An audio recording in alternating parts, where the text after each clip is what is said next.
میرے تمام مسیح دوستوں کو میری طرف سے سلام۔ آج آپ کو میں بتاؤں گا کہ یار اگر آپ لوگ کسی ایسے دوسرے انسان سے نفرت کرتے ہو جو آپ سمجھتے ہو کہ جس کا ایمان خدا پر نہیں یا مسیح پر نہیں، تو آپ اس سے اس وجہ سے نفرت کرتے ہو، یا کوئی بھی انسان ہے کہ یہ یہودی ہے، یہ فریسی ہے، یہ کافر ہے، یہ فلاں ہے، تو اس بارے میں کلام کیا کہتا ہے؟ اعمال 10 باب اس کی 9 آیت میں لکھا ہے کہ جب پطرس چھت پر دعا کر رہا تھا تو کیا دیکھتا ہے کہ آسمان کھل جاتا ہے اور ایک چادر رومال کی مانند لٹکی ہوئی آسمان سے اترتی ہے، اور اس میں کیڑے مکوڑے آسمان کے چھپائے اور پرندے ہوتے ہیں، اور آواز آتی ہے کہ اے پطرس ان کو ذبح کر اور کھا، جبکہ پطرس کہتا ہے کہ ہرگز نہیں خداوند، میں نے کبھی ناپاک اور حرام چیز نہیں کھائی۔ تو آسمان سے آواز 3 دفعہ ایسے آتی ہے، اور پھر خداوند کہتا ہے کہ اے پطرس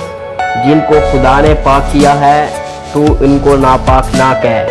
در حقیقت یہی بات ہے۔ اس بات کی وجہ یہ تھی کہ کیسریا میں رہنے والا ایک صوبے دار تھا جس کا نام کرنیلیس تھا۔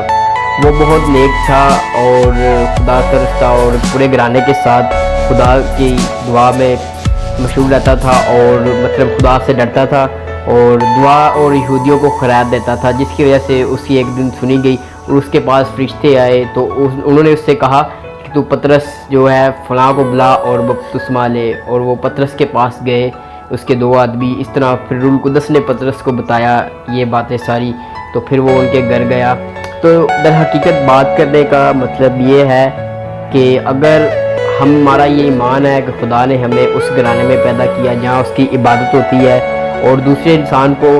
اس گھر میں پیدا کیا جہاں خدا کا نام و نشان نہیں، تو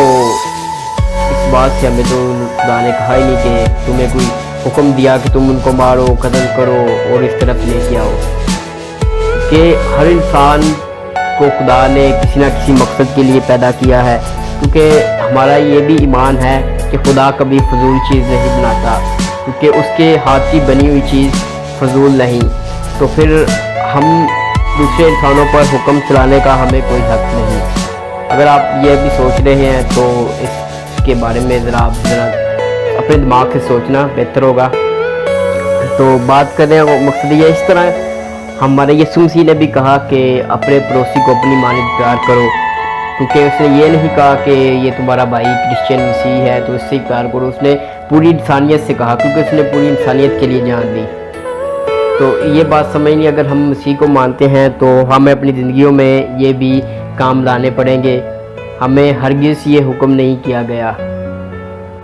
اور ہولی اسپرٹ کی بات کریں تو جب وہ دعا میں مشغول تھے تو کیا دیکھتے ہیں، پطرس کیا دیکھتا ہے کہ وہ جب سب لوگ دعا کر رہے تھے، وہی جنہوں نے مسیح کو قبول کیا اور خدا پر ایمان لائے، تو جب دعا کر رہے تھے تو ہولی اسپرٹ ان کے اوپر نازل ہوا، کیونکہ ہمارا یہ بھی ایمان ہے کہ وہ غیر قوموں کے پاس نہیں جاتا۔ تو آپ خود دیکھ لیں۔ اور پطرس نے اس وقت کہا کہ آج میں جان گیا ہوں کہ خدا کسی کی طرفداری نہیں کرتا۔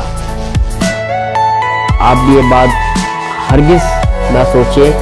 کہ آپ خدا کو مانتے ہیں تو خدا آپ کا ہے۔ خدا سب کا ہے، اس کا سب کے اوپر حق ہے، چاہے اس کو کوئی مانتا یا نہیں مانتا، کیونکہ اس نے ہر کسی کو کچھ نہ کچھ دینا ہے، یہ اس کا حق ہے۔ تو آپ گناہ گار مت ہو کسی کو اس طرح کی بات کہہ کر،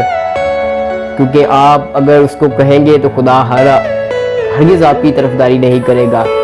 یہ بھی اس وقت اب جب روح القدس ان کے اوپر نازل ہو رہا ہے تو پھر تو بات تو ختم ہو گئی، کہ غیر قوموں میں بھی خدا اپنا جلال ظاہر کرتا ہے۔ تو ان باتوں پر عمل کرنا ضرور ہے۔ تو آپ دیکھ سکتے ہیں کہ یہ 3 چیزیں جو ہمارے ایمان کا حصہ ہے، گاڈ، جیزس، ہولی اسپرٹ، یہ اس طرح کی گندی چیزیں ہمارے اندر نہیں پانا چاہتی، اور یہ ہمارے اندر نہیں دیکھنا چاہتی۔ اگر ہم ان سے محبت کرتے ہیں تو اپنے اندر اس قسم کی بری چیزوں کو نکالنا ہوگا۔ تو ویڈیو پسند آئی تو اسے لائک شیئر کریں اور دوسروں تک بھی شیئر کریں تاکہ وہ بھی دیکھ کر ان کا ایمان مضبوط ہو۔ تو ملتے ہیں اگلی ویڈیو کے ساتھ، اپنا خیال رکھیے گا۔